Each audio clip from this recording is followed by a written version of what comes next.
to streets across the Philippines to protest a major corruption scandal involving Southeast Asian country, which is prone public to hearing Justice over Junior is facing public fury over bogus years. Protesters are demanding a transparent investigation. Ang hirap mo naman mahalin Pilipinas.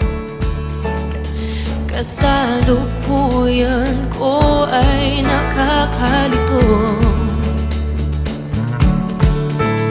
Umaasang malalampasan ko rin ito. Panoorin nyo balang araw. Umanda kayo,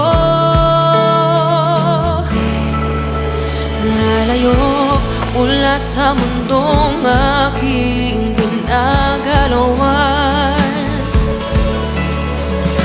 Pupunta ako sa nakaraan, magmamasid. Ang kabataan ay ang pag-asa ng bayan. This is the voice of freedom. General MacArthur speaking. People of the Philippines, I have returned. Matuto sa nakaraan. I will fight for freedom, not for myself, but for my country and my people.